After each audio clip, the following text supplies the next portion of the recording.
Parashat Vayetse, ce shiur est offert pour la réfoua chez les mains de Avigail bat Audrey Chana, Marie-Claire bat Jeanne Fortuné, le Rav Eliaou ben Eliane, Zari bat Phoebe pour la bonne santé de Chana bat Aziza, Leilou Nishma David ben Mesaouda, Gabriel ben Esther, Mathilda Noya bat Angel, Albert Avraham ben Esther.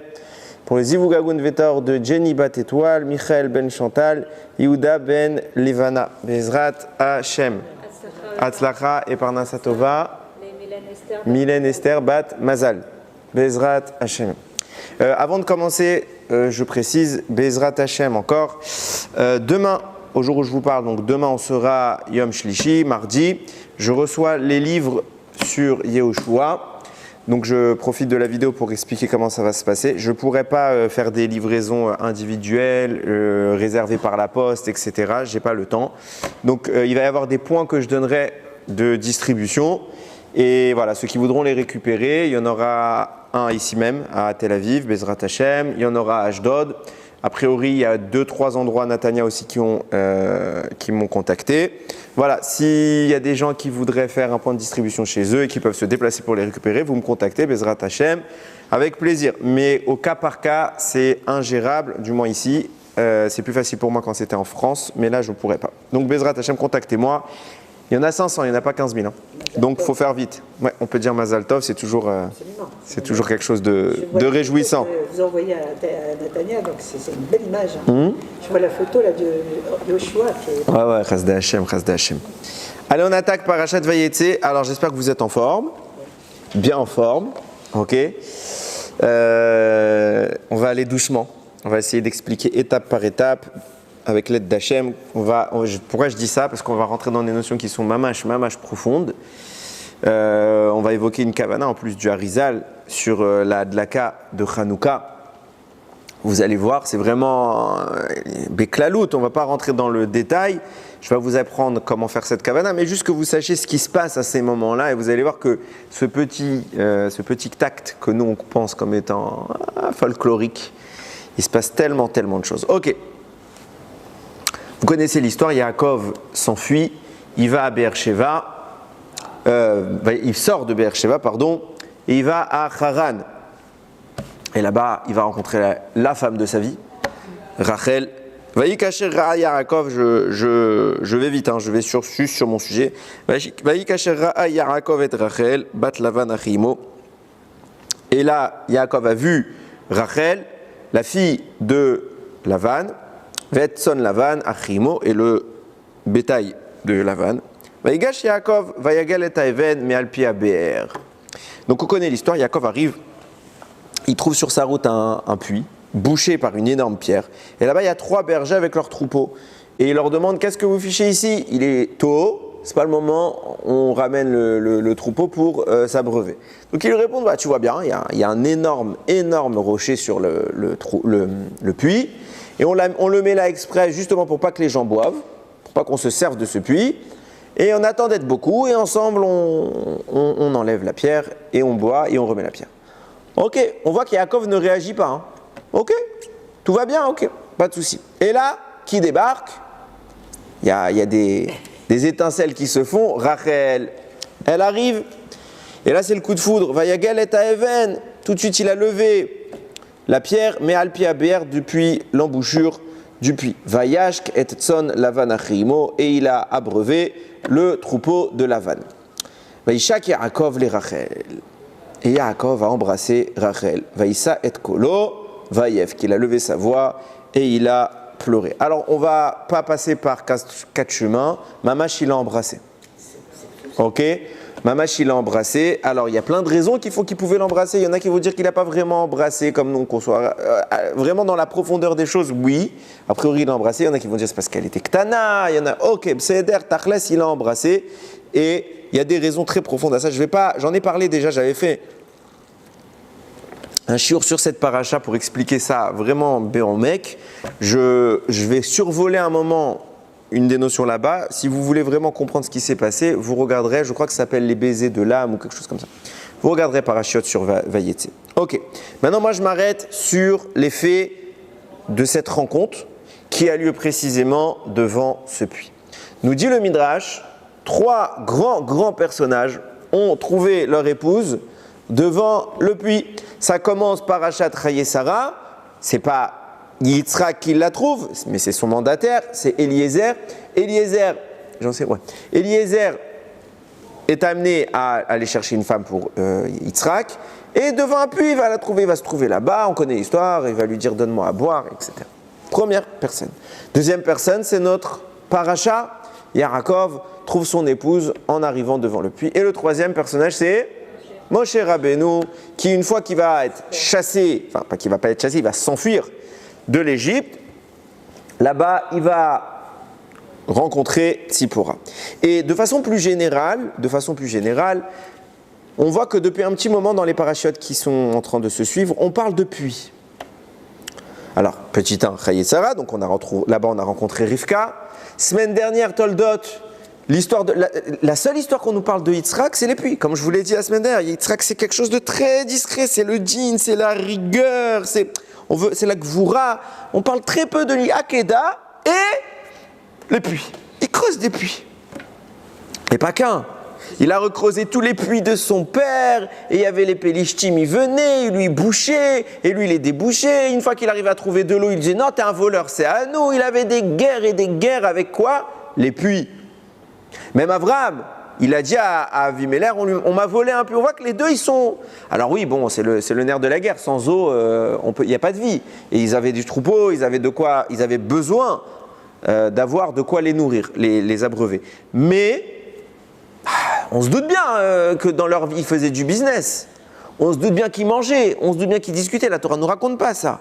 Elle nous raconte que ce qui est Ikari, ce qui est important. Et dans la vie d'Israël, on n'a choisi qu'un élément. On va raconter, allez, encore il y a eu un deuxième élément, l'histoire avec Avimelech. Quand il voulait prendre sa femme, il n'a pas prise. C'est-à-dire, raconte d'autres, peut-être un jour il a fait quelque chose d'extraordinaire. Quoi, il n'a pas eu de miracle, Yitzhak. Il n'a pas eu comme Avraham, Yitzhak, comme Yaakov, non. Très discret. On a choisi quoi? Les puits. On le dit à l'Abdallah. De quoi? Mais à Sharim, il y a un passage avec Yitzhak. J'ai toujours demandé pourquoi. Ah, c'est pas le sujet maintenant. Désolé. Mais en attendant, on voit qu'il y a une insistance jusqu'à ce qu'on en arrive à la conclusion de l'histoire. D'ailleurs, Be'er-Sheva.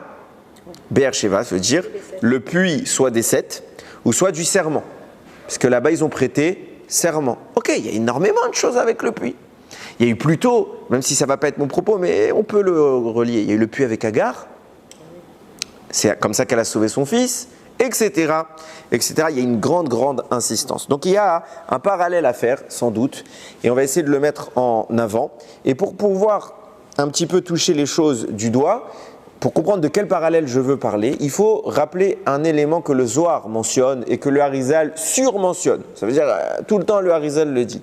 Il y a un lien particulier qui unit Yaakov et Moshe. C'est pas deux personnages, bien évidemment il y a un lien parental, c'est pas de ça que je parle, mais c'est pas seulement deux personnages lambda. Les deux ils sont appelés Bechir. Yaakov il est appelé Bechir Sheba Avot, le choyé parmi les Avot, et le même terme est employé pour Moshe au niveau des Nevi'im. Bechir Sheba Nevi'im, le choyé parmi tous les prophètes. Ça veut dire parmi les Avot, au sommet de l'échiquier, tu as qui? Yaakov, sans vouloir hiérarchiser, mais c'est malheureusement comme ça. Et au sommet de l'échiquier des prophètes, tu as Moshe. C'est un mot qui est employé sur ces deux hommes. Première chose.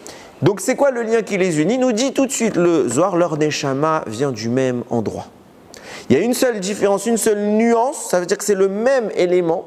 Simplement que Yaakov, c'est l'extérieur de cet élément, là où Moshe est l'intérieur de cet élément. Je n'ai pas besoin de détailler plus, vous retenez que ça vient du même endroit et que c'est vraiment, il y a une intrication entre les Neshamot des deux personnages. Donc on comprend par là, pourquoi j'introduis comme cela, on comprend que Moshe et Yaakov, ils vont avoir une relation de prolongation. Ça veut dire que Yaakov va commencer, puisque c'est le premier, et Moshe va terminer quelque chose. Donc on va essayer de comprendre où il est le rapport qui unit les deux personnages, du moins dans cet événement, parce qu'on voit que les deux vont se rendre à la nuance. J'ai envie de dire, Yitzhak ne s'est pas personnellement rendu devant le puits, il a envoyé quelqu'un. Là c'est Yaakov qui y va, et c'est Moshe qui y va. Et là-bas ils vont rencontrer leurs épouses. Et à chaque fois c'est avec des bergers, etc., etc. Et à chaque fois il faut qu'on donne à boire. Et vous allez voir qu'on va lire le texte de Moshe, et il y a des choses à mettre en avant. Donc on connaît l'histoire de Yaakov, vous connaissez sans doute celle de Moshe, je la rappelle juste pour qu'on puisse bien faire les corrélations. Vaishma Paro et Adavar Razé, Vaivakesh la Roget Moshe, donc on connaît l'histoire, Moshe est chassé, pourquoi? Enfin il s'enfuit parce que Paro veut sa mort. Vaivrach Moshe mipene Paro, Moshe s'enfuit, Vaïeshev Be'eretz Midian, Vaïeshev al Abe'er. Donc il est allé à Midian, là-bas il y a Yitro, il s'est mis près du puits. Ulchoen Midian, Shevar Banot, il avait 7 filles Yitro. Vatavona, Vatidlena sont allées, elles ont puisé. Vatemalena et Areachim, Lashkot, Tson, Aviem. Donc ils ont rempli les charges d'eau et ils vont pour donner à boire aux troupeaux. Vayavu Aroim, et là des bergers débarquent. Vaïgareshum, et il les dégage. Vayakom Moshe, Vayoshiane et Moshe se lève, les sauve. Vayashk et Tsonam, et il donne à boire à tout le troupeau. Ok. Je vais noter les différences. Ce n'est pas des questions que je pose, c'est des remarques. Okay, il n'y a pas dans ce que je vous dis de problème. C'est factuel, c'est des différences. On ne va pas dire « Ah, pourquoi lui ça se passe comme ça et pas comme lui ?» Non, chacun sa vie. Mais il y a des différences factuelles qui sont très importantes, très très très importantes. Première différence, c'est que quand Yaakov arrive, le puits est bouché. Moshe, quand il arrive, le puits est ouvert. Première remarque. Je fais que souligner les différences. Deuxième point, quand Yaakov a affaire au berger, c'est paisible. Quand Moshe a affaire au berger, c'est hostile, c'est violent, il y a une altercation. Troisième point, Yaakov rencontre son épouse là-bas, elle est seule, elle vient toute seule. Moshe rencontre son épouse parmi 7 filles. Toutes les filles de Yitro sont venues. Alors je fais un petit encadrement historique. Pourquoi elles viennent, les filles de Yitro? Il n'a pas de serviteur Yitro. De même histoire pour Lavan, il ne peut pas envoyer, ils n'ont pas de fils. Réponse non, les deux n'ont pas de fils. Et plus que cela, Lavan est pauvre à cette époque-là. Il a un petit troupeau de 70 animaux, ce qui est pas mal, mais bon, c'est pas... En partant, il aura 600 000 quand Yaakov s'en va. Mais Yaakov a tout pris. Mais passons. Donc il n'a pas de fils, il n'a pas de serviteur, il envoie Rachel. Intéressant, c'est pas l'aîné Rachel. L'aîné c'est Léa. Je m'attendais, logiquement, puisque moi je vois comment je me comporte avec mes enfants à la maison, généralement l'aîné, il a plus de charges, surtout que c'est une jeune fille encore Rachel, il a plus de charges parce qu'il est plus vieux. On a plus confiance, sans vouloir dire que les autres n'ont pas confiance, mais forcément plus la personne elle est mature, plus on peut lui confier des prérogatives. Donc là il envoie Rachel, pourquoi il n'envoie pas Léa? 3 petits points. Là, lui, il envoie les 7, comme ça, il n'y a pas de jalouse. Pourquoi il envoie les 7? Pourquoi il en parle? Alors peut-être qu'il avait un très grand troupeau. Je fais que remarquer les différences. Ok? C'est pas lieu de s'interroger, c'est lieu de retenir tout ce que je viens de dire. Vous allez voir que par la suite, c'est très important. Maintenant que vous avez vu les nuances et qu'on a expliqué que ces personnages-là vont avoir un parallèle, ce que Yaakov débute quelque part, Moshe va le terminer, vous allez voir que l'un est l'écho de l'autre. Ok? Mais avant tout ça, j'ai besoin de vous faire plein d'introductions. Certaines que vous connaissez, certaines que peut-être vous connaissez pas. Ok? Alpison. Chaque fois que je parle de cette paracha, je parle généralement de cette notion. On parle de Rachel et Léa. Quand on parle de Rachel et Léa, sachez, et ce n'est pas la première fois qu'on le dit, Rachel et Léa sont la correspondance physique de mondes féminins qui existent dans le ciel. Dans le ciel, donc tout s'intrique, c'est comme les poupées russes, il y a un monde qui est intriqué dans un autre monde, qui est intriqué dans un autre monde, qui viennent se recouvrir les uns les autres pour faire une sorte de filtre, jusqu'à arriver à une autre dimension qui est la plus basse. Donc, la famille de Yaakov, puisque Yaakov va être le prototype du représentant juif, c'est lui qui va initier la famille juive. Abraham n'a pas une famille complètement juive, Yitzhak n'a pas une famille complètement juive, puisqu'à chaque fois ils ont quelqu'un qui va se détacher du lot. Yaakov, lui, c'est lui la famille d'ailleurs, c'est lui qui va être porteur du nom Israël. Donc, puisqu'on est maintenant les représentants de Dieu, ça veut dire qu'on représente le monde au-dessus du nôtre. Ok? Donc c'est pour cela que Yaakov va être le prototype masculin du monde d'en haut, et ces femmes vont être le prototype féminin du monde d'en haut. Parce qu'en haut, il y a un monde qu'on va appeler, je ne vais pas rentrer dans les détails, on va dire Israël, ok, qui est masculin, et qui est parallèle à 2 mondes féminins qu'on appellera Rachel et Léa. Ce n'est pas des vivants, ce n'est pas des humains. Okay, c'est de là qu'émane les sources. Alors vous allez me dire, bah quoi? Alors tout ce qui se passe là-haut, c'est imposé en bas, donc elles n'avaient pas le choix de l'être? Tout à fait. Ils avaient pleinement le choix, et ce n'est pas les seuls personnages de l'histoire qui vont l'être. Ok? Je vais en parler tout à l'heure. Mais vous comprenez bien que c'est les seuls qui vont arriver à s'affilier à ces mondes-là. Donc c'est pour ça que se fait le lien entre les deux. Comment sont disposés les mondes? Donc, comme sur Terre, Yaakov va épouser les deux sœurs, bah pareil, dans le ciel, les deux entités féminines sont les épouses du masculin. Et elles sont hiérarchisées dans le même format que sur Terre, à savoir qu'il y a l'aînée, entre guillemets, et la petite sœur. Donc l'aînée, Léa, est en haut. Rachel est en bas. On schématise, je dis bien on schématise, on ne se projette pas en lo gouf, en lo dmuta gouf, il n'y a pas de forme là-haut. Mais on schématise cela au travers du corps. Pourquoi? D'après un principe que le Harizal évoque souvent, mi bessari echazé eloka. Par ma chair, je vais contempler le divin. Ça veut dire quoi? Notre corps va être le prototype de projection qui va nous permettre d'approcher un petit peu les notions d'en haut. Donc si on devait faire la stature, on aurait le corps masculin en face, de deux corps féminins, l'un au-dessus de l'autre. Imaginons Léa qui serait sur les épaules de Rachel. Ok? Rachel, qui est en bas, elle arrive à peu près ici, au niveau du cœur. Et Léa commence en haut et elle arrive au-dessus. Ils font ensemble la même taille. On ne dépasse pas Yaakov. Ok? Jusque-là, je pense que vous savez ce que je dis. Je l'ai dit plusieurs fois dans les shiurim. Ceux qui sont nouveaux, Bruchim Abaïm, désolé de vous faire mal à la tête. On continue. Il faut savoir que les deux entités féminines ne viennent pas de la même source. Il y a une profonde différence entre Rachel et Léa. Je m'explique. Pour bien m'expliquer, je vais prendre un autre couple, exemple, qui bien avant Yaakov a été le prototype de ce schéma, de cette configuration. Ce couple, c'est celui d'Adam. Je vous ai dit plusieurs fois que la première femme d'Adam n'était pas Chava. Okay, Chava n'est pas la première femme de l'histoire.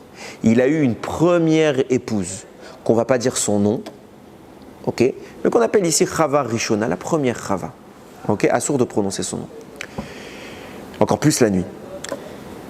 Cette première épouse, c'est l'entité du dessus. Ok? Elle n'est pas issue directement d'Adam. Chava Shnia, la deuxième, elle est un morceau. Etzem merat samai basar bibesari, c'est ma chair, mes os. Donc on va prélever la côte de Adam, et de là on va constituer la deuxième Chava. Et bien c'est exactement le même prototype qui se produit Bashamaim, à savoir que Rachel, qui est le bas, est une projection qui vient du masculin. Elle est générée par le monde masculin. De même que Chava a été détachée, puis construite, et bien pareil, le masculin va projeter, émaner une aura qui va générer le féminin. Ça c'est vrai pour Rachel, à savoir la deuxième épouse. Mais ce n'est pas vrai pour le monde qui s'appelle Léa, qui va être dissocié de Rachel. Léa vient de plus haut. Parce que vous comprenez bien qu'il y a Yaakov, mais Yaakov il vient bien de quelque part. Au-dessus de Yaakov, il y a quoi? Il y a ses parents, ce qu'on appelle Abba ve Ima. On va parler de Ima parce qu'Abba il est caché. On va parler de Ima. Ima c'est celle, la maman, c'est celle qui engendre. Donc la maman engendre. On la connaît également sous un autre nom, c'est la Bina. C'est d'elle que viennent les Nun, Sha'are, Bina, les 50 portes de la sagesse dont on parle très très très régulièrement. C'est cette dimension qui surplombe Israël, qui surplombe le masculin. Donc vous avez ici une stature comme ça qui est dominante, qui est la maman. Vous avez ici le masculin qui génère un féminin sur les parties basses. Et de la maman directement va être propulsée une autre entité féminine qu'on appelle Léa, faisant de Léa une structure très haute, parce qu'elle vient de très très haut. Elle est tellement haute qu'on l'appelle Alma Deit Kassia, le monde caché. Là où Rachel est appelée Alma Deit Galia, le monde dévoilé. Ce qui va vous expliquer très simplement pourquoi Yaakov a spontanément un amour profond pour Rachel. Pourquoi? Parce que c'est Etzem Me'atzamai. C'est ma chair, c'est mon sang. Elle est ma projection, elle est dévoilée, elle est accessible. On n'aime pas ce que nous ne comprenons pas. Bien souvent, le racisme vient d'où? De l'inconnaissance, de la méconnaissance. Parce que quand on se rend compte qu'on parle à d'autres personnes, bon bah c'est des humains tout comme nous, il n'y a pas de raison de les détester. On n'a peut-être pas les mêmes visions des choses, on n'a peut-être pas les mêmes pratiques, mais il n'y a pas de raison de détester. Ça, c'est le racisme. C'est l'inconnaissance, la méconnaissance, ça ne dit pas l'inconnaissance. Le manque de connaissance. Ok? Yaakov arrive à appréhender Rachel. Tout de suite, il voit, ça match, c'est ma team. Léa, il arrive, c'est l'obscurité totale. Je comprends rien.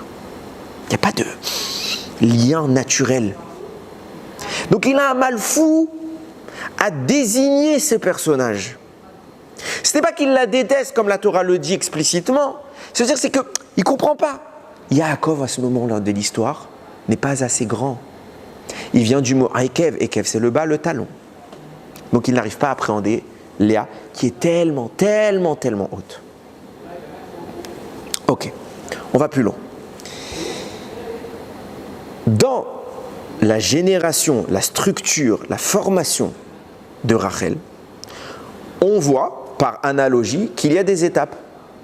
Il y a des étapes. Première chose, au début, c'est juste un élément. C'est une côte, c'est quelque chose de très restreint. Puis après, elle est constituée. Donc elle est générée, c'est la phase embryonnaire, la phase d'adolescence, ce que vous voulez, elle grandit. Puis après, elle devient une adulte qui fait face à face à son époux. Ok, donc on a 3 stades d'évolution.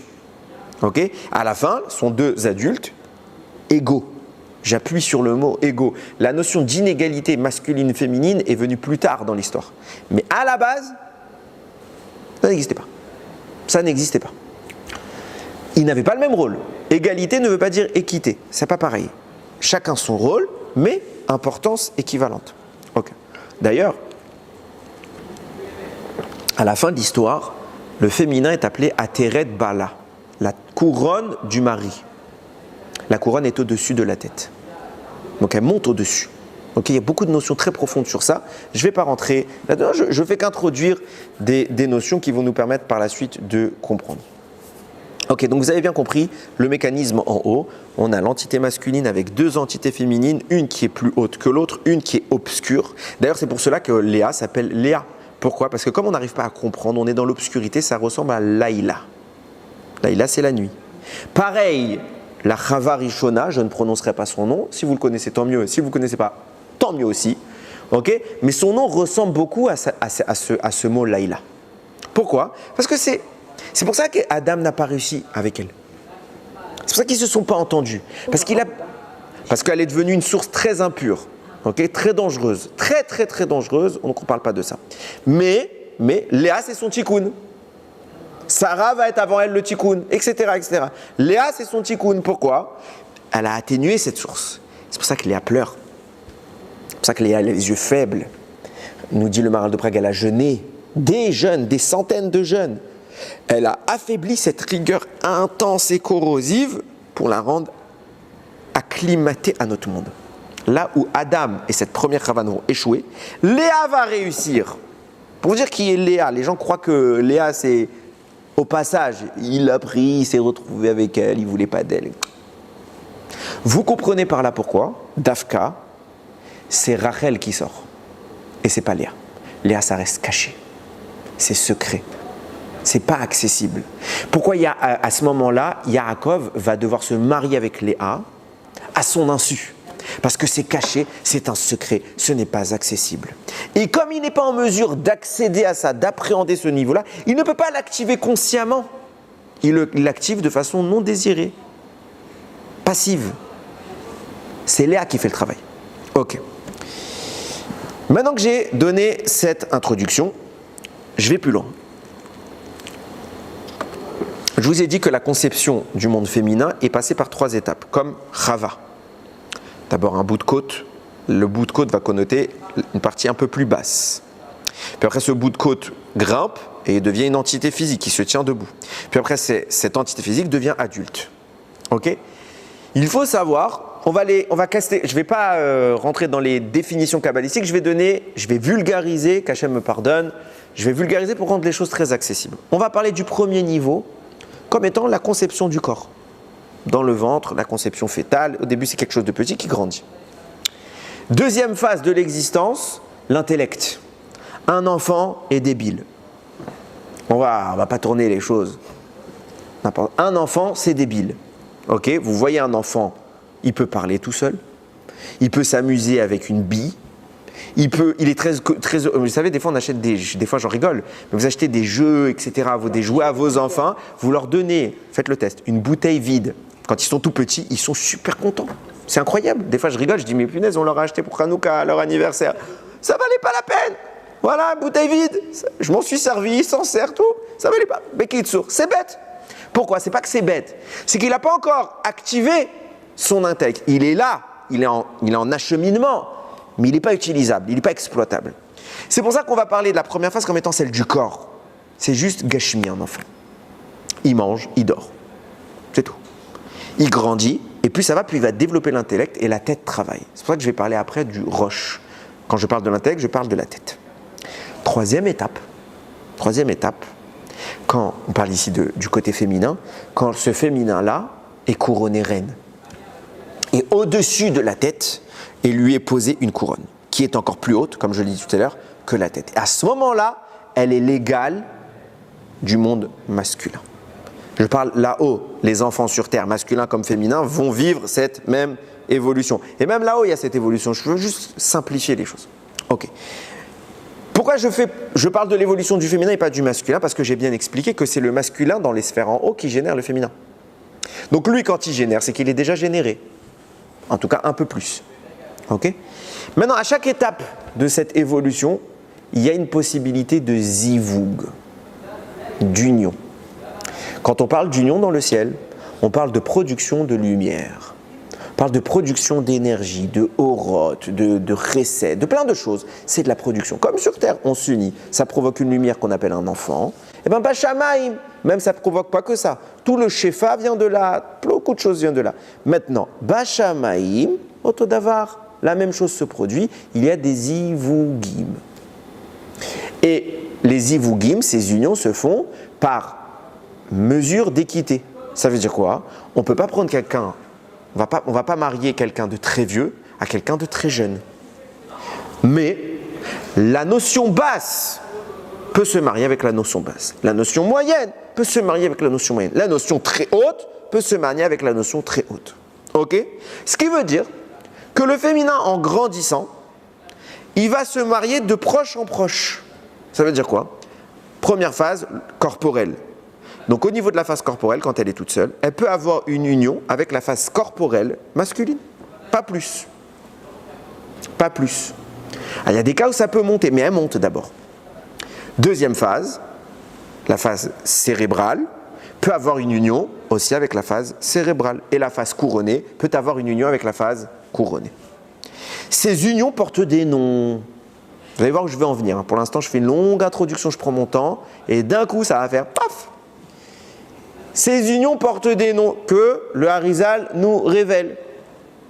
Le masculin dans la Torah, c'est toujours la miséricorde. Le féminin, c'est ce qui encadre la miséricorde, ce qui lui donne une structure, c'est la rigueur. Ça ne veut pas dire que les femmes sont méchantes. Ok, je dis ça, il y a des femmes devant moi, je suis obligé. Non, ça ne veut pas dire que les femmes sont méchantes. Ça veut dire que les femmes viennent, on va dire entre guillemets, l'homme impulse, la femme structure. Dans le don de la vie, qui vient donner une forme à l'embryon, c'est bien le féminin. La notion de limite permet l'existence. S'il n'y a pas de limite, il n'y a pas d'existence. Si vous prenez de l'eau, vous la faites couler, elle va dans tous les sens, mais elle est totalement inexploitable. La seule chose qui lui permet d'être exploitée, c'est un récipient qui vient borner son expansion. C'est ça le féminin. Le féminin permet l'existence, permet de rendre accessible ce que l'homme rend naturellement inaccessible. Ok, c'est pour ça qu'il y a une complémentarité des genres. Je continue. Donc le masculin, c'est chesed et il est que chesed. Le nom du chesed, c'est quoi? Yud, Ke, Vav, Ke. Donc toute la stature masculine dans les mondes d'en haut, c'est Yud, Ke, Vav, Ke. Vous suivez? Vous me dites, hein? Le féminin vient structurer tout ça. Donc ça va être une rigueur. Cependant, cette rigueur s'agence en fonction des nécessités. On ne peut pas avoir toujours le même niveau de rigueur. La rigueur vient cadrer la miséricorde. La miséricorde, elle est constante. La rigueur va des fois dire, on a le droit d'un peu de miséricorde, de moyennement de miséricorde ou de beaucoup de miséricorde. Tout est défini par la rigueur. C'est elle qui vient ouvrir l'ouverture, enfin le débit, qui vient définir le débit d'expansion de la miséricorde. C'est pour ça que la rigueur, en fonction des endroits où elle est, elle n'a pas le même nom. Tout en bas, donc le corps, la partie corporelle, s'appelle Amonai, Adnout, qui on ne prononce pas le nom. Donc en bas, vous avez Adnout, au niveau du corps. Au-dessus, cérébral, on a Elohim. Et encore au-dessus, la couronne, on a Keye. Quand Moshe il demande à Hachem qui vient les libérer, Hachem il dit Eye, Asher, Eye. Je serai ce que je serai. Là, je l'ai traduit dans le verbe être. Mais Keye, parce que je ne veux pas le prononcer en tant que nom d'Hachem, c'est un nom divin qui vient représenter le féminin. Vous suivez toujours? Donc on a 3 strates, une pour l'homme qui est continue et 3 pour le féminin. En fonction de ça, je sais que je vais perdre la moitié déjà des auditeurs. En fonction de ça, vous avez des ivogim. Donc, comme je l'ai dit, le bas avec le bas, le milieu avec le milieu, le haut avec le haut. Donc en bas, vous avez, pour l'homme, c'est toujours Yud Kevavke, pour la femme, c'est Adnout. Donc qu'est-ce qui se passe? Vous allez fusionner les deux noms. Vous allez mettre le Yud de l'homme, le Aleph de Amonai, le He de l'homme, le Dalet de Amonai, etc. Et vous allez fusionner, ça va vous faire un nom de 8 lettres. Ok? Vous suivez? Gématria de ce nom, 91. Gématria du mot Tse, sort. Deuxième strate, on monte. Bien évidemment, l'union qui est aussi cérébrale, en réalité, c'est l'union du baiser. Ok? C'est l'union des âmes. Cette union-là, elle nécessite aussi l'union du corps, donc elle s'ajoute, c'est pas indépendant. Ok? Donc au-dessus de ça, vous avez une deuxième union qui est Elohim, encore une fois avec Yud Ke Vav Ke. Vous associez Elohim et Yud Ke Vav Ke. Et vous l'ajoutez aux premières unions qui étaient de 91, vous obtenez une valeur de 203, qui est la valeur du mot BR, un puits. Vous suivez? Vous commencez à voir où est-ce que je veux en venir? C'est bon? Vous ferez les calculs à la maison. Troisième union, quand on est au sommet, sous la couronne, quand on arrive là, ça veut dire que vraiment on est au plus haut de l'expression de l'harmonie du couple. Cette fois, c'est Keye qui s'unit avec Yud Ke Vav Ke. Donc vous faites la même chose, Yud Ke Vav Ke, Keye, et vous l'ajoutez au tout. Ça vous fait une valeur numérique de 250, qui est la valeur du mot Ner, une bougie. Donc on a 3 niveaux. Premier niveau d'union, Tse, sort. Deuxième union, BR, un puits.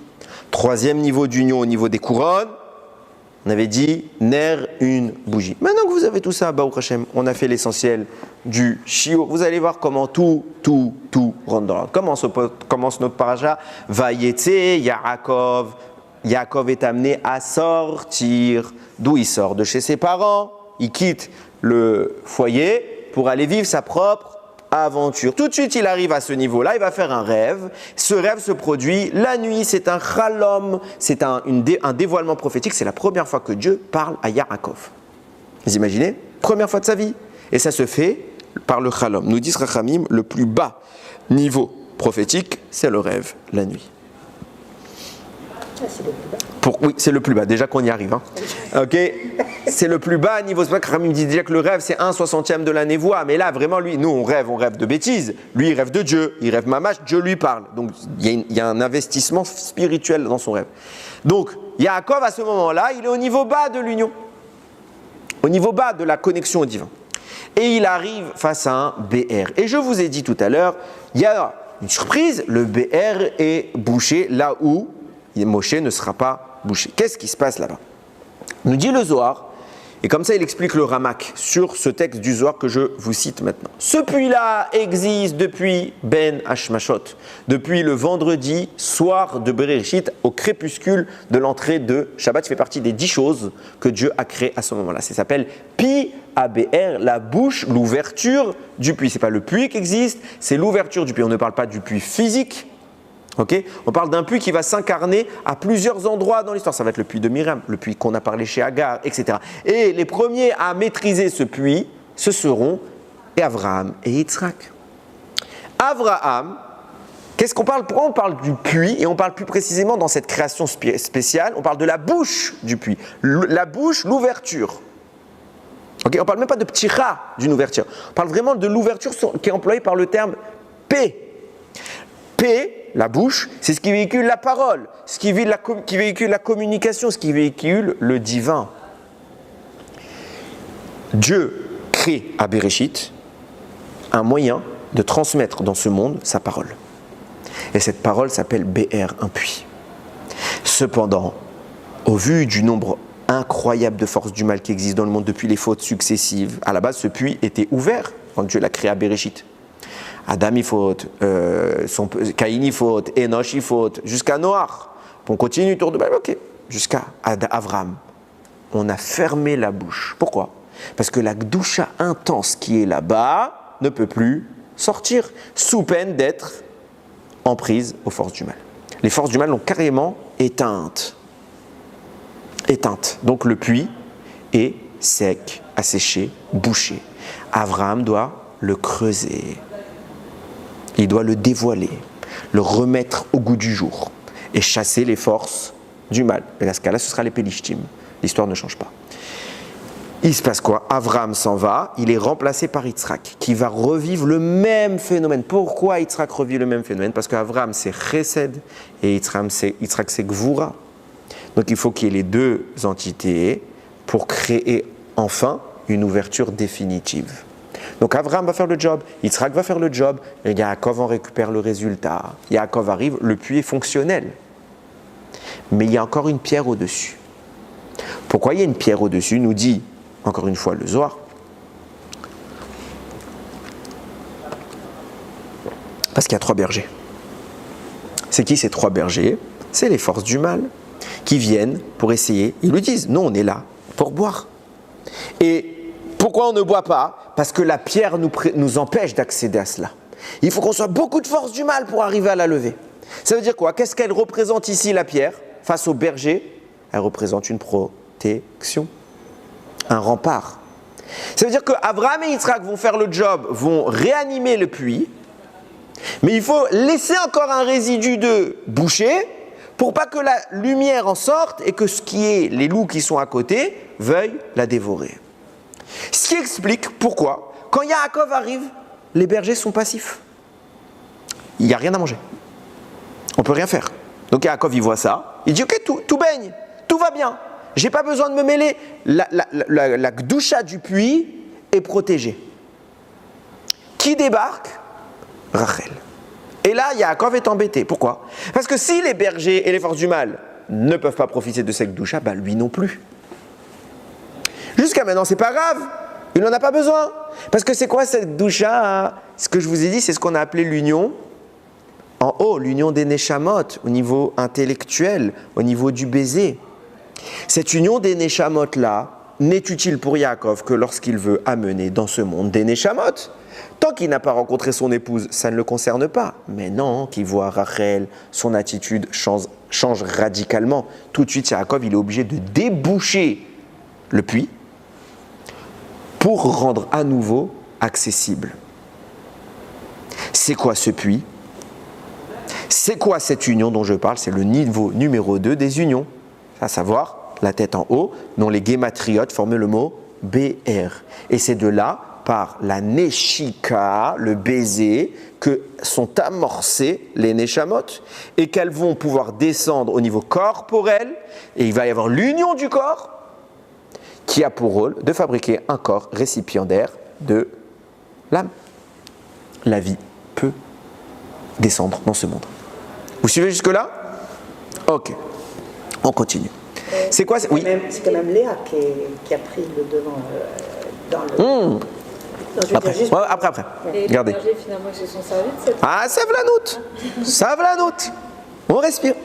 J'ai dit qu'on va y aller vraiment doucement parce que des mètres, c'est compliqué. Nous dit le Damasek Eliezer, qui est un commentaire sur le Zohar. Il y a 3 bergers d'Afka 3. Parce que c'est là que règnent les forces du mal. Ce chiffre n'est pas anodin. Pourquoi? Parce que je vous ai déjà parlé des mondes superposés qui s'appellent Atzilut, Bria, Yetzira, Asiya. Atzilut, c'est tout en haut, c'est Makom Kadosh. Les trois du dessous vont commencer pour Bria, il va commencer à introduire le mal, mais le bien domine, mais il y a du mal un peu. Yetzira, moite-moite, ainsi il y a plus de mal que de bien. C'est pour ça qu'il y a trois bergers pour venir connoter les trois endroits où les clipotes peuvent venir boire. Ok? Retenez tout ça, vous allez recommander d'un coup. Ok? Donc Yaakov rencontre Léa, Rachel, il est bloqué par la pierre, il l'enlève, et là, il permet à nouveau l'union en haut du deuxième niveau. Pourquoi? En faisant cela, Yaakov, entre guillemets, enclenche le mariage avec Rachel. D'un coup, avec l'entité féminine. D'où sa réaction. Qu'est-ce que c'est que le puits? La notion de l'union qui génère un puits, elle est évoquée encore par le Harizal. Le soir, quand on va dormir, il y a un passou qu'on doit dire. C'est quoi? Beyadecha, Afkid, Ruchi. Entre tes mains, je confie mon âme. Beyadecha, vous prenez Rachet tes fautes. Beyadecha, Bet, Afkid, Ruchi, Aleph, Ruchi, Resh, Bet, Aleph, Resh, BR. Qu'est-ce que nous dit le Harizal? Au moment où on va dormir, on dit à Kadosh Baruch Hu, je te confie ma neshama, et on doit être mitkaven al pisod, le mot BR. Pourquoi? Parce que ma neshama vient de BR, de cette union dont je vous parle, du moins que j'essaye de vous introduire depuis tout à l'heure. Ok, maintenant qu'Yaakov a ouvert le puits, grand danger. C'est toi qui avais posé la question. Les forces du mal, les trois bergers, ont soif. Donc qu'est-ce qu'ils vont faire? Ils vont vouloir boire. Qu'est-ce qu'il fait tout de suite? Yaakov, il prend l'eau et il court vers Rachel pour la donner à Rachel. Et il la donne, il abreuve tout son troupeau. Pour dire, la Gdoucha que j'ai libérée avant que les forces du mal n'aient une part dessus, tout de suite, je la valide. Tout de suite, je la transmets. Tout de suite, je la protège dans un récipient. Je ne lui autorise pas à l'eau de s'épandre dans toutes les directions. Le chesed est dangereux. Le chesed est très dangereux. Parce que si le chesed n'est pas maîtrisé, il va dans tous les sens et tout le monde en profite. On peut faire ce qu'on veut. Ça s'appelle le balagan. Ça s'appelle le balagan. C'est pour ça qu'il faut tout de suite la rigueur, qui vient borner les choses. Tout de suite, il donne à boire au troupeau de Rachel. Et qu'est-ce qu'il fait après? Il embrasse Rachel. Parce que le deuxième niveau de Zivouk, c'est ce que je vous ai expliqué, ça s'appelle Neshika. Regardez comment c'est extraordinaire les mots qui sont employés. Pour donner à boire, il y a écrit quoi? Vayashk. Abreuvé. Pour embrasser Rachel, il y a écrit Vaishak. C'est le même mot. Ça doit pas être Vainachek. Il y a écrit Vaishak. Il y a écrit, je ne dis pas ce que ça doit être. Regarde ce qui est écrit dans la Torah. Pourquoi c'est le même mot qui est employé dans les deux? Vayash qu'il a donné à boire, Vaïcha qu'il a embrassé. Pourquoi? Parce qu'il est en train de récupérer toute cette lumière-là pour la connecter avec sa future épouse qui s'appelle Rachel. Et pour tout de suite l'amener à provoquer la naissance du futur peuple juif et préserver cela des forces du mal. Maintenant qu'on a compris ça, on va comprendre on va rappeler ce que j'ai dit tout à l'heure. Moshe, c'est la suite de Yaakov. Moshe, c'est l'intérieur, Yaakov, c'était l'extérieur. Donc Moshe récupère le travail là où Yaakov l'a commencé. Yaakov, ça s'appelle Avot. C'est pas que son travail se fait au niveau des Neshamot, il doit faire venir ces Neshamot, c'est le papa. Moshe, il n'est pas appelé papa. C'est pas un patriarche. Qu'est-ce qu'il est appelé? Rabbeinu. Notre maître, Navi, celui qui transmet la parole d'Hachem. Mais c'est Moshe Rabbeinu son titre. C'est pas Moshe Hanavi. Jamais t'as entendu Moshe Eliyahu Hanavi, Shmuel Hanavi, Moshe Rabbeinu. Pourquoi? Parce que Moshe, c'est celui qui vient parler de Torah. Et vous allez voir comment les choses sont incroyables. Regardez, je vous ai dit tout à l'heure, il y a une différence. Cette différence, c'est quoi? C'est que Moshe, lui, quand il arrive, le puits est ouvert. Moshe, quand il arrive, il y a hostilité des bergers. Moshe, quand il arrive, il est face à 7 femmes et pas une. Là où Yaakov était fermé, en calme avec les bergers, et une seule femme se présente.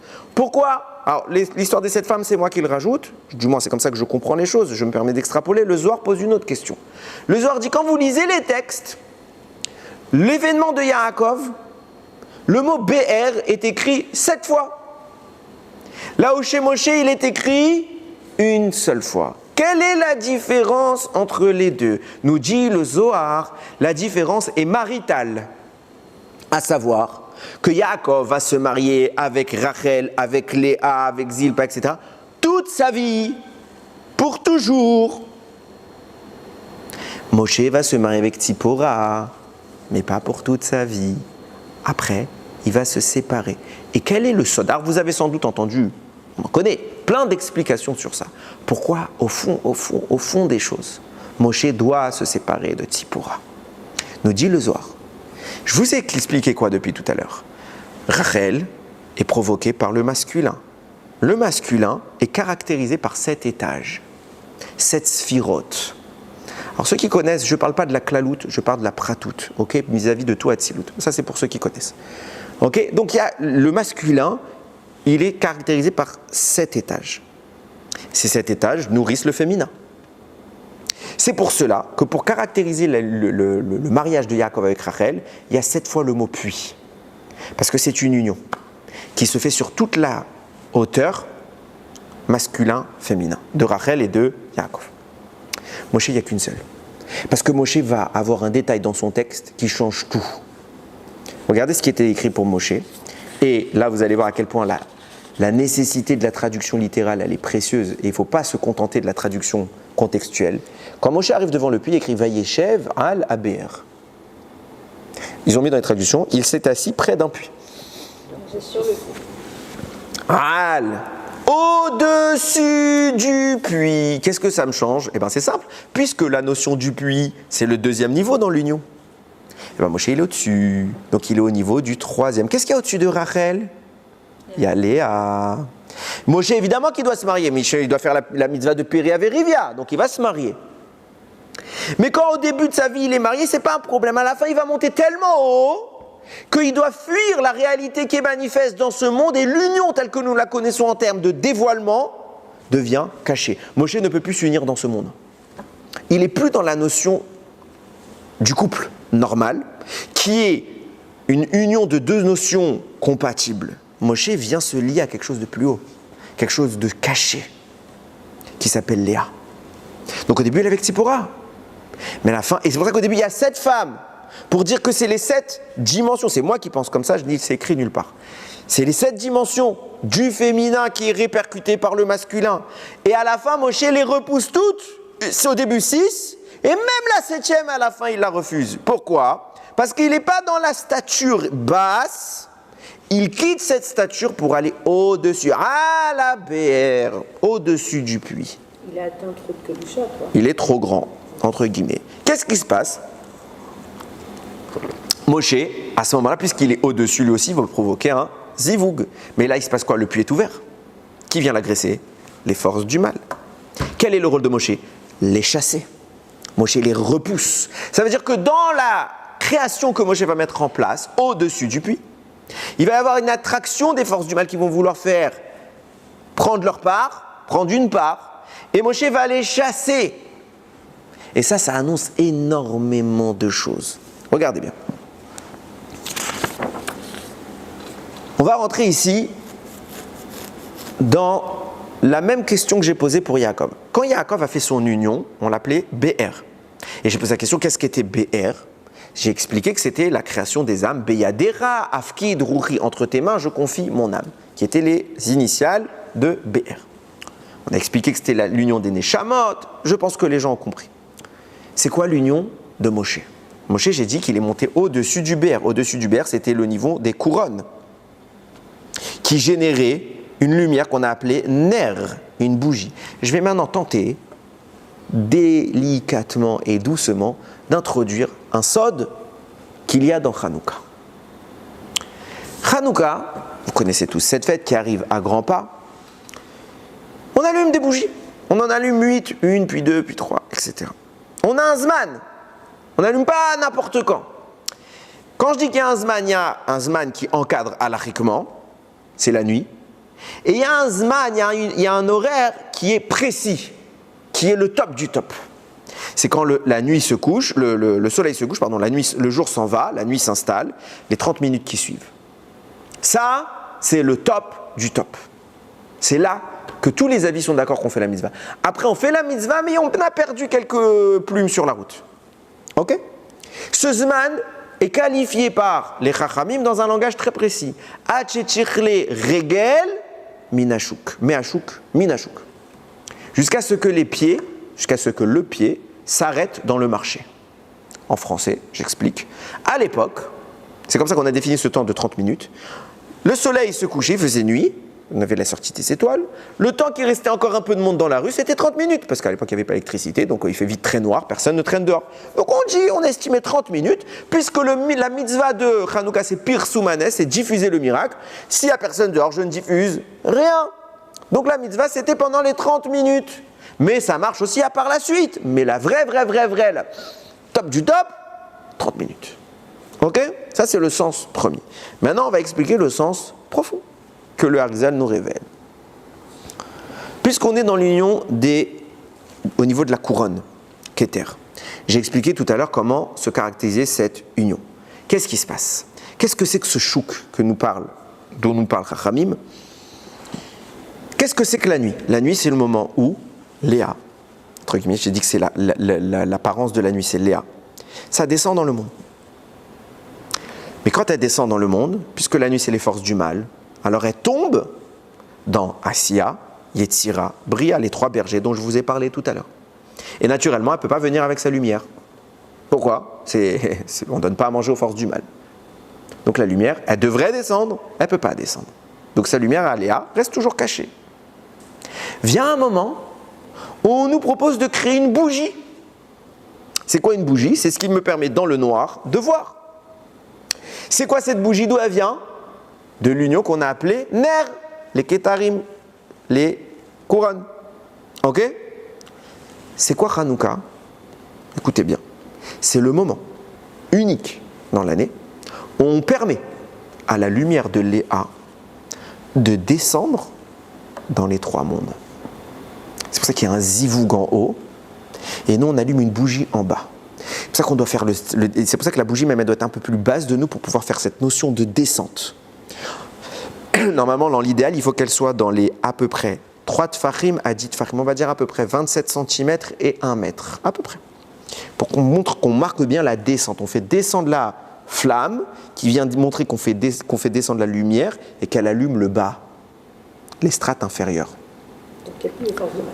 Ça va la note. Il y a toujours les forces du mal, malheureusement. Comment s'appelait cette union? D'où elle est, c'est quoi la source de cette union? Je vous avais dit tout à l'heure, c'est la combinaison de Keye avec Yudke Vavke. Vous vous souvenez? De là, ça faisait le fameux nerf. Venez, on analyse plus en profondeur cette union. C'est elle qui provoque la lumière. Malheureusement, toute l'année, elle reste en haut. Ok? Quand vous prenez cette union, quand il y a union, on génère, on produit quelque chose de supérieur. Donc on a la base qui se répand plus. C'est pour ça qu'on va devoir zoomer sur les lettres. Quand je parle de zoomer, vous l'aurez compris, je parle de regarder l'intérieur. L'intérieur de la lettre, la dérouler et regarder sa valeur pleine. Prenez le mot Yud, Ke, Vav, Ke en valeur pleine, ça vous fait 72. Le mot Keye en valeur pleine, ça vous fait, que je ne me trompe pas, 161. Vous associez les deux, ça vous fait 233. Valeur du mot Regel. Ad, comment on avait dit Chachamim? Ad shetichle regel minashu. Il n'y a pas écrit les pieds. Jusqu'à ce que le pied termine sa présence dans le chouk. C'est quoi le chouk? C'est ce monde-ci où il y a les trois bergers. C'est Asiya, Bria, Yetzira, Asiya. D'habitude, elle ne veut pas faire descendre sa lumière.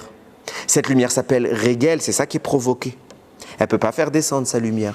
Vient une période dans l'année, on prend sa lumière d'en haut, on la fait descendre en bas, et on dit Leadlik Ner Hanouka. Pas Ner Shel, surtout pas Shel. Surtout pas Shel, je répète, surtout pas Shel. Vous perdez beaucoup de choses à l'épisode. Ok? Leadlik Ner Hanouka. Il faut qu'il y ait les rachetés votes. Leadlik Ner Hanouka, ça vous fait Nachal. Il faut qu'il y ait ce mot. Ok? On fait descendre en bas, et là, Hanouka, qu'est-ce que c'est? C'est l'autorisation brève à ces lumières de descendre dans notre monde. Et on nous dit combien de temps? Pas longtemps. Regel minashuk. Ça veut dire que ça va durer 30 minutes. Le pied va descendre. Après, c'est fini. La mitzvah, c'est les 30 minutes d'allumage. Après 30 minutes, il n'y a plus de mitzvah. Ça veut dire que si j'allume, il faut que ça tienne au moins 30 minutes. 31 minutes, si ça s'éteint, je fais ma mitzvah. Ok? on fait descendre cette lumière-là dans le monde en bas. C'est ça le sod de Hanouka. Et vous comprenez la phrase que nous chantons tous, Ve'en lanu reshut leishtamesh ba'em. Et nous n'avons pas l'autorisation d'en profiter. Pourquoi? Parce que cette lumière, elle vient de très haut. C'est qui son ennemi? Pourquoi d'habitude elle reste planquée dans le ciel? Parce que toutes les forces du mal. On a une autorisation, on a un moment dans l'histoire où le ciel s'ouvre et on voit une petite lueur qui descend. Et elle fait un va-et-vient rapide, bref. Pour pas qu'elle ait le temps, les forces du mal n'aient le temps de l'attraper. Si nous, on matérialise cette lumière par notre œil physique, eh bien on la bloque dans ce monde et on la profane parce qu'on la donne en pâture aux forces du mal. C'est pourquoi on a le droit de la regarder, mais pas d'en profiter. On n'a même pas le droit d'étudier la Torah grâce à cette lumière. Rien. Pourquoi? C'est une lumière tellement haute que la matérialiser dans ce monde est dangereux. On peut la voir, c'est tout. Elle la nourrit les ishtamesh. Et là, lire auto bilvad. Juste voir. Parce que ma neshama, elle voit. Elle est dans le même monde, ça va. Mon corps, il est dangereux. Mon corps, c'est les forces du mal. Je ne peux pas leur donner cette porte d'ouverture. Ce qui vous explique la nuance, nous dit le Tzemach, ce qui nous explique la nuance avec les Nérot Shabbat. Shabbat, j'ai le droit de profiter de la lumière. Je dois profiter de la lumière. Au contraire, le but de la lumière de Shabbat, c'est d'éclairer, de profiter. Pourquoi? Attention, on n'étudie jamais à côté d'une bougie. On n'a pas le droit d'étudier collé à la bougie dans le noir. Ok, maintenant on a les lumières, on n'a pas ce problème. Mais on ne fait jamais ça. Passons. Shabbat, j'ai le droit, pourquoi? Parce que vendredi, mincha de vendredi, juste avant la Hamida, il y a une kavana dans la Kabbalah, dans laquelle on fait remonter Asiya, Yetzira, Bria, dans le Olam HaAtzilut. Et ce qui vous explique que ce jour-là, il n'y a plus les forces du mal. Donc la lumière qui commence, qui s'appelle Ner, peut descendre. Elle peut descendre et s'exprimer sans qu'elle soit en danger. Shabbat, c'est pire que Hanouka encore. C'est pire.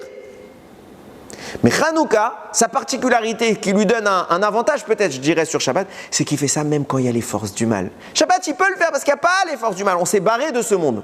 On les a laissés loin. Mais nous, à Hanouka, on allume même si elles sont là. Même si elles sont là. Maintenant que vous avez compris c'est quoi la bougie, c'est quoi Hanouka, le sod de Hanouka, c'est faire descendre cette lumière dans le monde en repoussant momentanément, brièvement les forces du mal pour lui donner un endroit d'existence. En français, ça signifie quoi? C'est pas faire passer Léa du monde caché, Alma Deit Kassia, au monde dévoilé, Alma Deit Galia. C'est manifester cette aura dans le monde. Qui a fait ce travail? Il s'appelle Moshe Rabbeinu. Il arrive, le puits est ouvert. Il est ouvert et autour de lui, il y a des bergers. Qu'est-ce qui se passe? La lumière étant dévoilée, plein accès, danger. Il chasse les bergers pour permettre un environnement compatible qui va protéger cette lumière. On continue. Puisque Moshe fait descendre cette lumière, regardez jusqu'où ça va. C'est incroyable. Venons va plus loin dans la caractérisation du travail de Moshe. La Gemara a dit dans Maseret Nida que dans le ventre de notre mère, on a une bougie allumée au-dessus de la tête. Parce que le malach, il nous apprend la Torah. Cette bougie reste allumée toute la phase fœtale, embryonnaire, fœtale, et on étudie avec cette lumière-là. On est capable de voir d'un bout à l'autre du monde. Et quand on sort, on perd la lumière, parce que le monde, la lumière, elle s'en va. Il y en a un chez qui elle est restée, cette lumière. C'est qui? Moshe Rabbeinu. Je vous avais expliqué, vous vous souvenez qu'on avait parlé de l'autre nom de Moshe Rabbeinu. Écoutiez, je ne sais pas si vous aviez, vous vous souvenez. On a dit que pendant 3 mois, la lumière de Moshe a continué à briller, parce qu'il est né 6 mois. À 6 mois, il est né prématuré de 3 mois. Et Akadosh Baruch Hu lui a accordé les 3 mois supplémentaires de lumière. Il y a une raison pourquoi lui et pas nous. Ok? Mais en attendant, il a récupéré cette lumière. C'est pour ça que Chachamim nous disent que quand Moshe est né, la maison s'est remplie de lumière. Mais après, ça s'est calmé. Quand est-ce que c'est revenu? Matan Torah. Au moment de Matan Torah, Moshe devait après cacher son visage parce qu'il était lui-même producteur de cette lumière. Il a rallumé la bougie. Mais c'est pas tout. Son rôle, c'est pas de l'allumer là-haut et de rester là-haut. Comme j'ai dit, c'est de prendre la bougie, descendre. C'est ce qu'il a fait quand il a repoussé les bergers. Il vient parmi les forces du mal, il les repousse et il allume. C'est pour ça qu'il nous a donné la Torah. Qu'est-ce que nous dit la Gemara à Masechet Shabbat? Quand il y a eu Matan Torah, sont descendus les malachim, 600 000 malachim, chacun porteur de couronne, une pour Narassé, une pour Nishma, et ils les ont mis sur notre tête. Pourquoi deux masculins féminins qui vont faire un zivug, qui vont s'unir? Et pour s'unir, ils vont créer ce qu'on appelle ner. C'était un Shabbat. C'était un Shabbat. Ça s'appelle Matan Torah. Et c'est possible, ça marche. Grâce à quoi? Moshe a chassé les forces du mal du puits. C'est accessible. Puisque c'est accessible, Matan Torah nous permet la restitution, la descente dans ce monde. Les forces du mal ne sont plus en danger. Cependant, un détail va tout casser, c'est ce qu'on appelle le veau d'or. Quand on a perdu le veau d'or, on a perdu notre parure, notre couronne. Qui l'a récupéré? Moshe, nous dit le Chida, mais Moshe, il était gêné. Il n'a pas voulu garder ça pour lui. Alors qu'est-ce qu'il faisait? Il nous l'a rendait une fois par semaine. Oh, bizarre. Quel jour? Shabbat. Pourquoi Shabbat? Puisqu'on a ramené les forces du mal, mettre cette couronne, mettre cette bougie au-dessus de nos têtes. Danger. Donc la lumière se retire.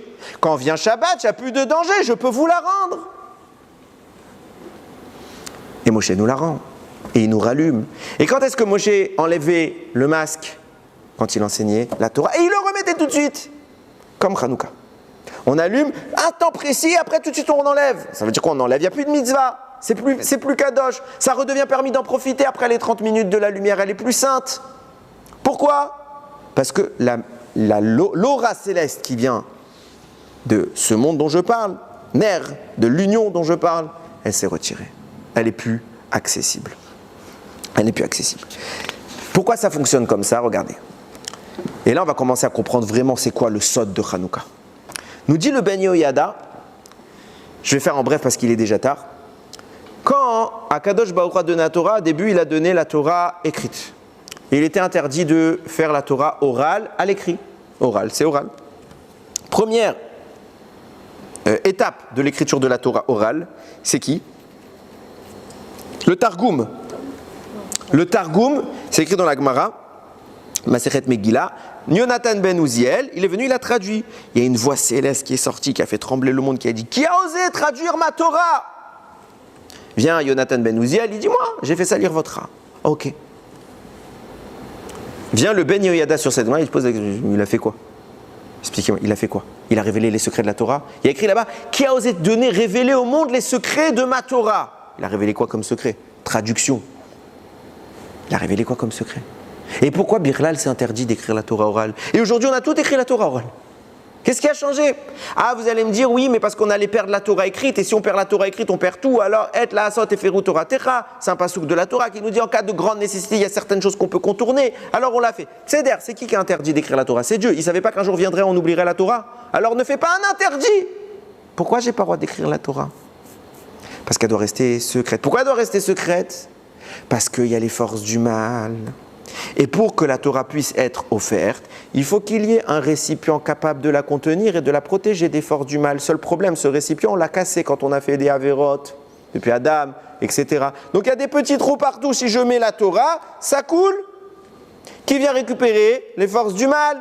Donc Hachem, il dit: je ne vous donne pas. Au début, je vous donne tout. Pourquoi? Moshe a tout réparé. Vous avez tout réparé. Vous avez tout recassé. Ah, alors je vous donne que ce qui est resté pas cassé. Ici. Et vous allez faire un tikkun, et vous allez réussir à colmater les brèches du deuxième étage, puis du troisième, puis du quatrième. Et au fur et à mesure, on va écrire toute la Torah. La traduction, la Mishnah, la Gemara, la Halacha, les Midrashim, le Zohar, toute la Torah aujourd'hui, on a le droit d'écrire. Pourquoi? Plus on dévoile, plus on arrive à écrire, plus ça témoigne d'une réparation. C'était interdit justement le dévoilement. Pourquoi ça répare? Non, c'est pas le dévoilement qui répare. C'est si on dévoile, c'est parce qu'on a réussi à réparer. C'est pas pareil. Une fois que c'est réparé, il y a le féminin qui permet au monde de prendre la Torah. Il n'y a pas le féminin, il n'y a pas de Torah. C'est le réceptacle. C'est surtout la protection. La rigueur vient souvent plus protéger. Pourquoi on est strict avec un enfant? Ouais, ben, il y a du feu, il veut mettre son doigt. Ben non, je le protège. Pourquoi j'interdis des choses à mon enfant? Pas parce que ça m'amuse et c'est rigolo. C'est qu'en fait c'est mauvais pour lui, donc je le protège. Si je le laisse dépasser cette limite, il est en péril, donc je mets une barrière. Ça, c'est le féminin. Il n'y a pas de moindre mesure par rapport au masculin.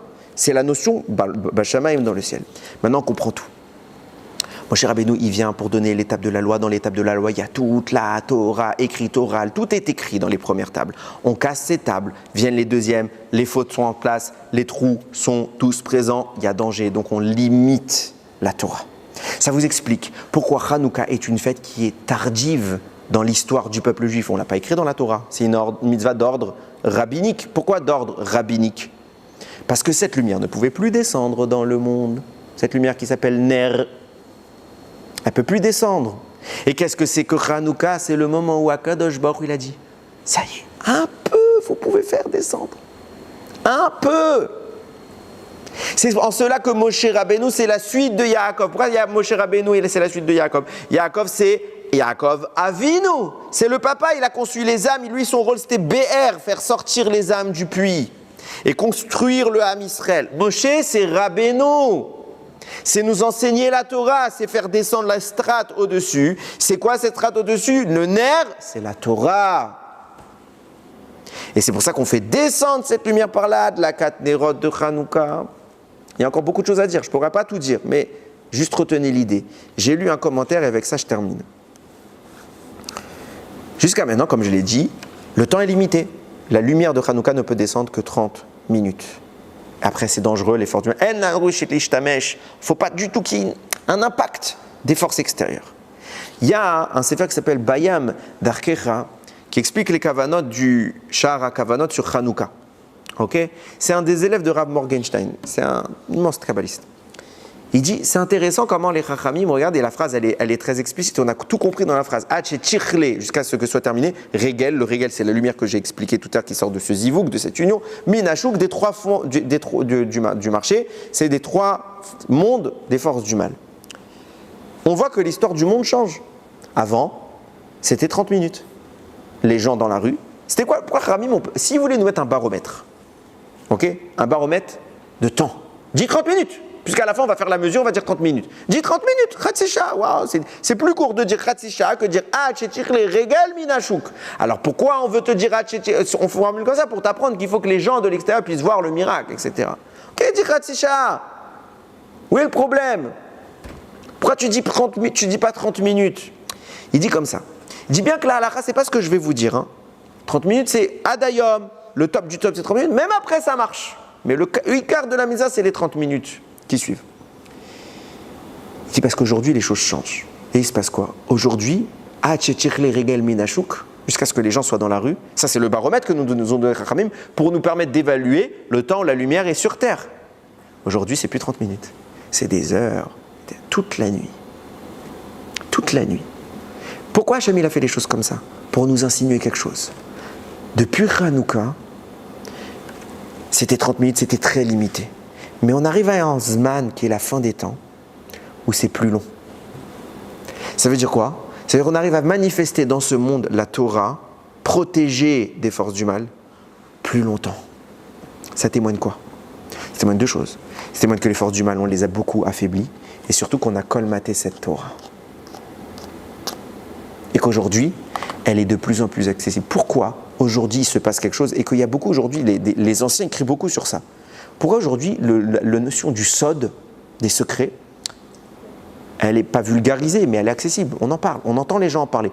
À l'époque, moi je prends juste l'époque, quand moi j'étais petit, que j'entendais mes rabbins. Jamais on parlait de Kabbalah. Jamais on parlait de Kabbalah. Kabbalah c'était « Aïe va vaille !»« Aïe va vaille !» Dangereux, ça ne savez pas de quoi vous parlez, il y avait même des mythes. Celui qui, moi je me rappelle quand j'étais petit, on me raconte celui qui ouvre un livre de Kabbalah, il peut devenir aveugle. Aveugle, on me disait. Il y a de la lumière qui sort, mais tu te rends compte des bêtises qu'on pouvait dire, parce que tu imagines, naturellement, vous trouvez un jour un livre de Kabbalah, vous êtes obligé de voir s'il y a de la lumière qui sort, et ah ben non, il n'y a rien. C'est débile de raconter des bêtises pareilles. Mais d'où ça vient cette peur? C'est pas de n'importe quoi, c'est qu'avant c'était tellement dangereux pour ce monde, c'était secret.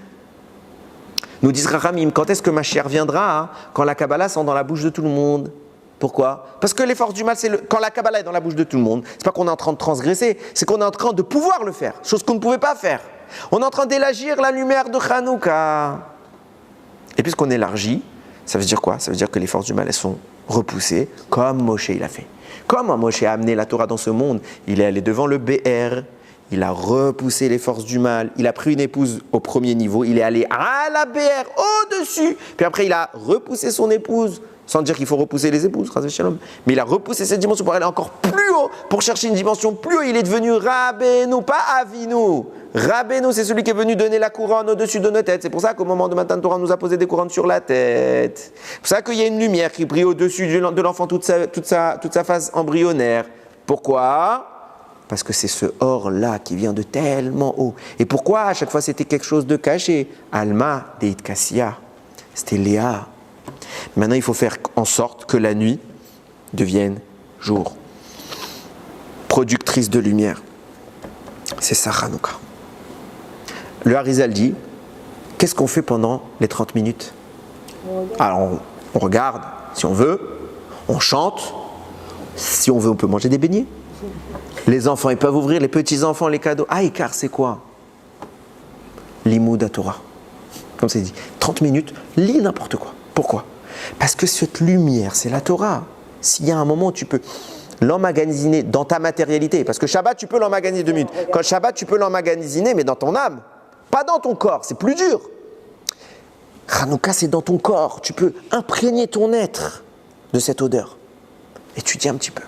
Parle de Torah, Dvar Torah, oui. En regardant la lumière. Non, en étudiant pas grâce à la lumière. Oui. J'étudie à côté avec une lumière extérieure et régulièrement, oui, je regarde la lumière. Je vous avais déjà dit, il y a un secret dans la flamme. Okay, il y a beaucoup de secrets dans cette flamme. Il faut regarder chaque couleur, etc. Je me rappelle l'année dernière, mes enfants ils étaient à côté de moi et ils me regardaient la lumière comme ça. Je regardais les détails de la lumière et mes enfants ils se mettaient avec moi. Ils comprenaient ce que je faisais.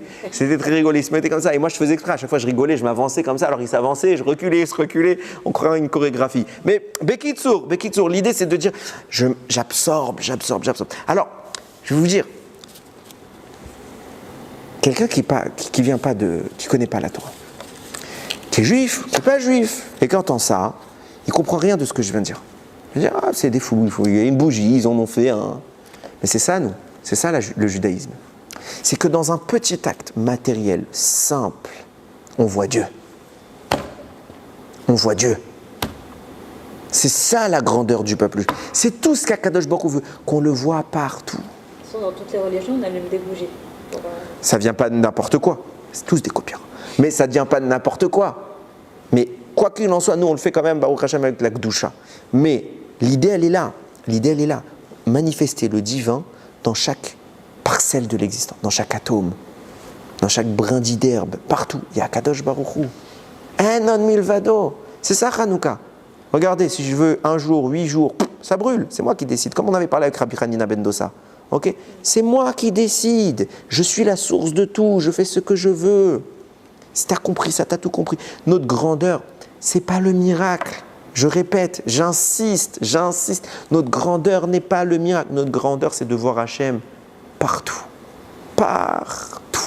Et pourquoi on dit Pirsoumanès, quoi? Tout le monde dit là. Mais c'est ça le Pirsoumanès. Ouais. C'est ça le véritable miracle. Ils ont fait quoi? Ils ne savaient pas les Hashmonaïm qui allaient avoir de miracle. Ils ont dit les Shem Hachem. C'est tout. Faites les choses, dire Vodo.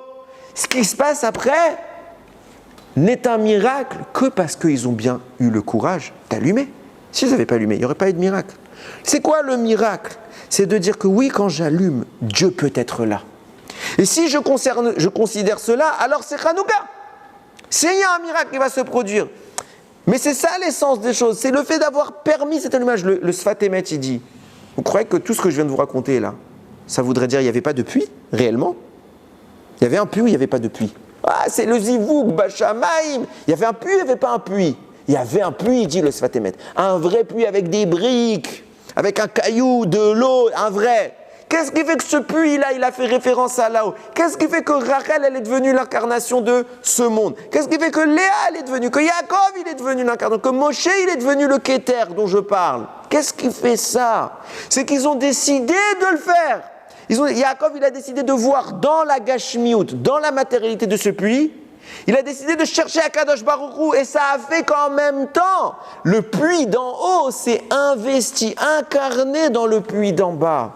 Et que mon acte physique va résonner dans une dimension spirituelle. C'est nous qui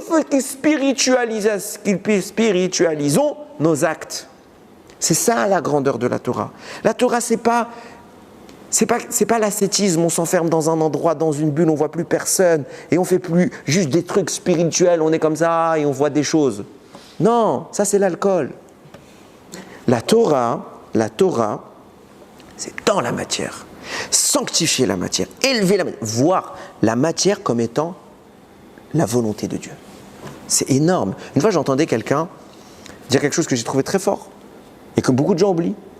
Quand il y avait la guerre, alors il y a des religieux comme ça, des gens, des croyants, quand je dis des religieux, des croyants, qui disent « Oui, mais tu sais, hein, dôme de fer, c'est pas dôme de fer qui nous protège, on s'en fiche de dôme de fer, c'est Akadosh Baruch Hu. » C'est vrai. C'est Akadosh Baruch Hu. C'est vrai. Regarde, avant dôme de fer, on s'en sortait. C'est vrai. Mais c'est quoi la grandeur? Plus que quand il y a dôme de fer que quand il n'y avait pas dôme de fer. C'est qu'Akadosh Baruch Hu, qui a créé dôme de fer? C'est Dieu qui a mis dans la tête d'un homme, de plusieurs hommes, l'intelligence pour créer ça. Ça veut dire quoi? Ça veut dire que Dieu, il veut qu'on voit. Regardez, je vous ai montré quand il n'y avait pas dôme de fer, j'étais là. Je veux que tu vois dans dôme de fer ma volonté. Et tu saches, c'est pareil. Ça ne veut pas dire que le dôme de fer ne nous protège pas. Si je te protège grâce au dôme de fer, par le dôme de fer, ça ne veut pas dire qu'il n'y a pas Dieu. Au contraire, dans ça, il y a Dieu. C'est tout aussi, c'est plus grand de comprendre que Dieu nous protège quand il y a dôme de fer que quand il n'est pas là. David Améler, quand il faisait la guerre, il allait faire la guerre, il faisait un plan, une armée, et il combattait. Chizkiyahu, il allait dormir dans sa tente, il dit qu'il y a un S. Et le lendemain, tout le monde était mort. Qui est le plus grand, nous dit Rav Dessler? David. Quoi, l'autre il dormait, il n'y avait rien. Miracle, tout le monde est mort. Non, parce que David, il voyait Dieu même quand il était caché. Alors que Chizkiyahu, il avait peur de ne pas y arriver. Alors il demandait à Dieu, montre-toi. Non, on doit arriver à ce qu'on voit Dieu, même s'il essaye de se cacher. Pourquoi? Parce qu'Adam, c'est lui qui s'est caché en premier. À nous d'aller chercher celui. Et Dieu est venu nous chercher quand on était caché. Où es-tu? À nous de lui dire, où es-tu? À nous de lui dire, papa, où es-tu? Où tu te caches? Là, partout. Un simple acte, on arrive à voir Akadosh Baruch Hu. C'est ça, Hanouka. Yiratson qu'on ait ce route de faire descendre cette lumière, les Adlik Ner Hanouka, et de l'étendre. C'est ça le pirsoum, d'étendre cette lumière en dehors de ses frontières, pas à 30 minutes, pas juste un peu à la maison. On fait vibrer ce monde avec la Gdusha qui l'anime, celle d'Akadosh Baruch Hu. Et Bimera Béamenu, on va arriver tellement de dévoilement, que la coupe sera pleine, ça va déborder, et enfin, toute la Torah sera révélée, elle sera dans la bouche des plus petits enfants, de tous les Bnei Israël, et ça amènera droit à la reconstruction du Beth Amikdash par Mashiach, Bimera, Beyamenu, Baour Adonai Leolam, Amen, Ve Amen.